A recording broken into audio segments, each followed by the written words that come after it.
Salario più basso, poca flessibilità per far conciliare lavoro e vita privata e poca considerazione della gestione economica familiare. Questi i temi principali del convegno Donne che cambiano il lavoro, di scena nella sede ENAIP di Rovigo. Evento conclusivo dei 4 progetti pari per la parità di genere, rivolto in questo caso soprattutto alle più giovani, con un focus proprio sull'occupazione delle donne, e in particolare su come il mondo del lavoro dovrebbe cambiare per garantire uguali opportunità. Oggi sicuramente, per esempio, il potenziamento digitale è un qualcosa di fantastico perché permette di abbassare e togliere, noi lo speriamo, quelle barriere culturali che ci sono. Esiste un tema di segregazione occupazionale e contro questa segregazione noi vorremmo una formazione molto più presente e attiva su questo tema. Come ENAIP ci proviamo, siamo un'impresa sociale certificata nella parità di genere, ma non è sufficiente e queste cose non si fanno da soli, non le fa da solo ENAIP. ENAIP immagina di essere uno degli attori del territorio per questo sviluppo più giusto e più di giustizia sociale, ma dobbiamo farlo insieme con tutti e questo è quello che oggi avviene qui.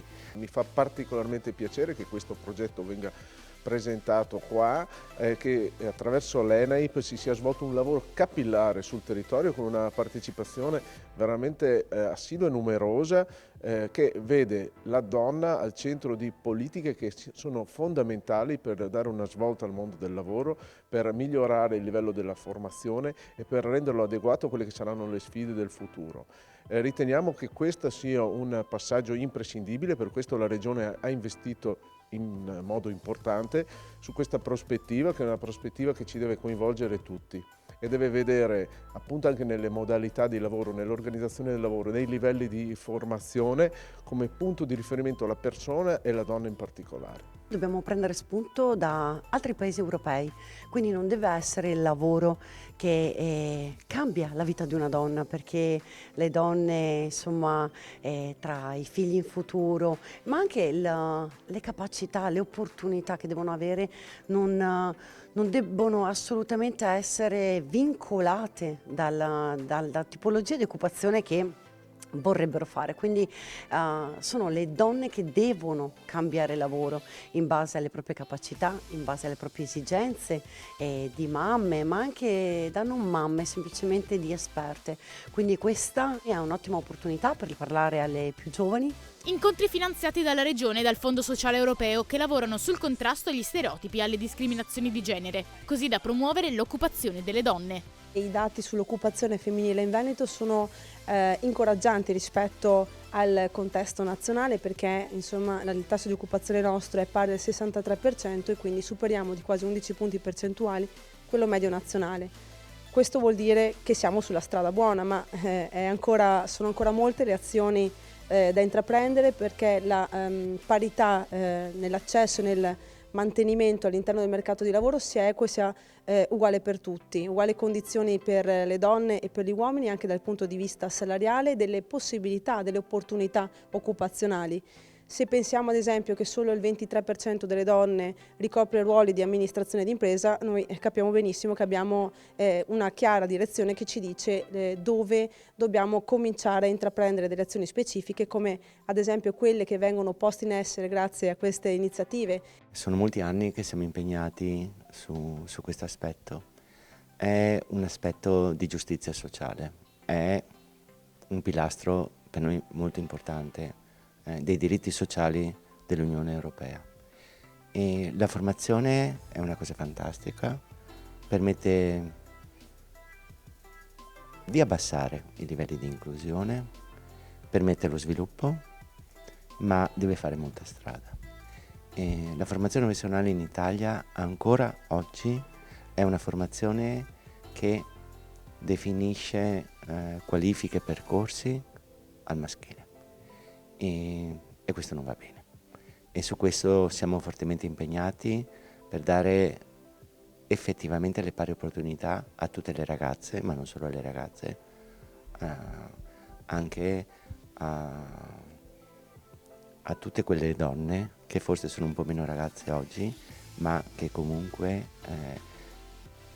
alle quali noi dobbiamo dare tutta la nostra attenzione.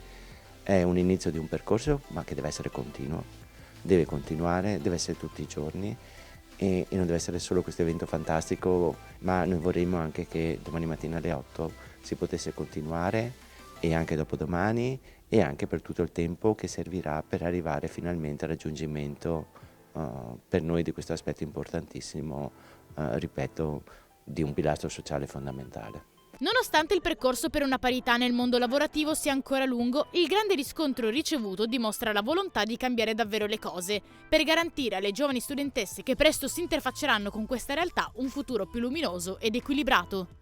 Abbiamo trovato in realtà per prime noi uno svelamento incredibile, ovvero quando ci siamo immaginati all'inizio di partecipare a un progetto di questo tipo era quasi come se dovessimo andare a stanare delle donne, delle ragazze che quasi vivessero, come dire, isolate e nascoste nelle loro province. In realtà abbiamo trovato delle partecipanti pazzesche, delle donne di una capacità, cultura, preparazione, esperienza, ma anche esperienza di vita, tante di loro che rientrano nei loro territori dopo essere state anche all'estero a studiare e a lavorare. Quindi questa è stata la più grande, come dire, soddisfazione, no? Già vedere come queste persone desiderano rientrare nel nostro paese, nella loro provincia e portare valore. La strategia principale era quella di riuscire a intercettare le giovani donne del Bellunese, un territorio di montagna, un territorio molto vasto, e quindi già sapevamo di partenza che riuscire a intercettare soprattutto nelle zone di montagna non era così facile.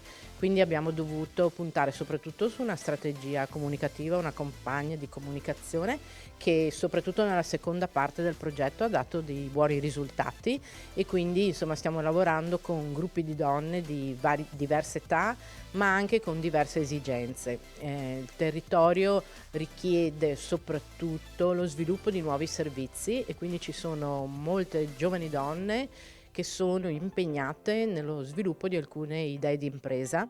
Siamo andate 3 giorni a Matera in cui abbiamo conosciuto una realtà che è molto simile a quella del Bellunese, perché è una realtà complessa che però nella sua complessità è stata gestita in modo diverso e quindi oggi ha dei frutti appunto ben differenti da quelli che invece non sono riusciti ad arrivare nel Bellunese.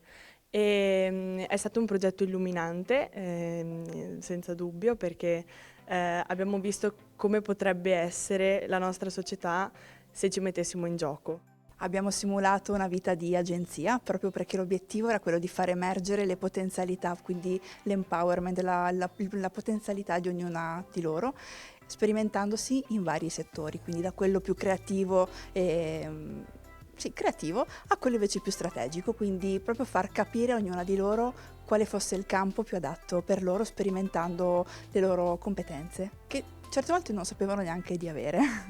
Con noi ci sono stati anche tanti studenti, studentesse, e questo perché volevamo che ci fosse una forte sensibilizzazione sulle tematiche della parità di genere in ottica di prevenzione e cambiamenti culturali. Bisogna fare un forte cambiamento culturale e questo è un bando che ci permette di cogliere questa sfida. Ed è stata anche un'esperienza che ha aiutato, parlando per me personalmente, mi ha aiutato a crescere, a scoprire appunto nuovi punti di vista e a scoprirmi interiormente. Abbiamo raggiunto moltissime persone su tutti e 3 i target e abbiamo lavorato al fine di capire quali potessero essere i metodi migliori per aprire degli sportelli di orientamento al lavoro sia presso i comuni, quindi per persone disoccupate. Ovviamente il progetto si rivolgeva principalmente alle giovani donne, ma non era assolutamente rivolto soltanto a loro questa iniziativa. E poi anche all'interno delle scuole, sempre degli sportelli di orientamento al lavoro. Mi è piaciuta molto la parte, diciamo, appunto, dell'essere inserita comunque in un contesto internazionale. Mi sono interfacciata principalmente con persone non italiane, quindi è stato per me anche arricchente sotto questo punto di vista poter parlare, no, di queste tematiche da una prospettiva non per forza legata al nostro paese, ma in un contesto europeo. Ho tenuto un workshop con i ragazzi delle scuole superiori e sulla consapevolezza finanziaria e su come distinguere i sogni dagli obiettivi, perché i sogni sono una cosa e gli obiettivi sono un'altra, sono qualcosa di molto più concreto, e quindi abbiamo cercato di capire insieme quali sono le strategie per tracciare la rotta e mettere giù una strategia per raggiungere i loro obiettivi finanziari, che poi sono gli obiettivi di vita e anche lavorativi. Rame è una community nata dall'idea di due donne che vuole sfatare il tabù dei soldi. E come lo fa? Lo fa attivando delle conversazioni. Noi abbiamo una newsletter, un podcast, siamo attivi sui social, e quello che facciamo appunto è parlare liberamente, senza tabù, del denaro, perché il nostro obiettivo è quello di creare il benessere, diffondere, insomma, di democratizzare il tema del denaro e di parlare di benessere finanziario. In questo momento storico stiamo vivendo una rivoluzione del modo di lavorare di portata paragonabile alla rivoluzione industriale, abilitata dalla tecnologia, e che mette proprio in discussione il modello di lavoro. Non è più quello di recarsi tutti i giorni in un luogo fisico, nella stessa ora a produrre, ma è quello di utilizzare il tempo in modo intelligente, in accordo con l'organizzazione, per riuscire a costruire un modello di vita che è più felice, che rende le persone più felici. È una rivoluzione, quindi ci sono momenti dove le cose vanno avanti e momenti dove la restaurazione fa portare indietro il percorso della storia, che però non si fermerà. Noi in futuro lavoreremo così. È molto discusso in questo periodo, per esempio, la questione degli STEM e delle STEM. Noi sappiamo che non è vero che le ragazze non frequentano percorsi STEM, ma poi quando vanno a lavorare fanno altro. Le donne nel nostro paese ancora sono occupate su lavori che garantiscono retribuzioni più basse. Sappiamo benissimo che i consigli di amministrazione in Italia sono al maschile e la formazione professionale deve impegnarsi di più. Il nostro impegno è questo, deve impegnarsi di più, perché la formazione professionale può permettere il raggiungimento della parità.